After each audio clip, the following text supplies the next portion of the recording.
Did the fiancé of fallen football star Aaron Hernandez help him hide a murder weapon?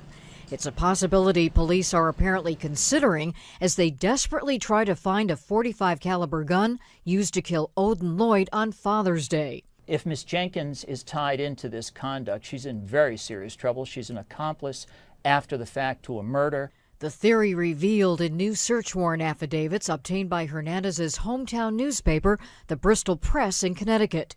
In the 10 days before Hernandez was arrested, fiancée Cheyenne Jenkins was seen coming and going from their home. She's also seen on different surveillance video leaving the house after receiving a mysterious message from the former New England Patriot, the documents reportedly state.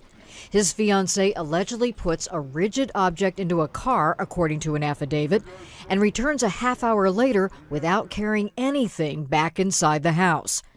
Remember, these surveillance stills taken inside Hernandez's home show him in the hours just before and after the murder of Odin Lloyd, holding what prosecutors believe is a gun.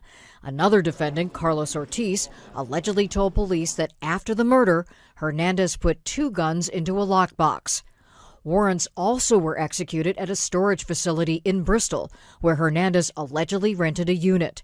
Investigators also searched a lake near his uncle's home and plan to search another pond nearby this week. Even if the murder weapon is not found, this appears to be a very strong case against Mr. Hernandez. Aaron Hernandez has pleaded not guilty. We've been unable to reach his lawyers to find out what they have to say about his fiancée. The murder weapon, as we said earlier, still hasn't been found. But meantime, everyone's waiting for a grand jury to file indictments very soon, wondering whether more people may be charged in the case.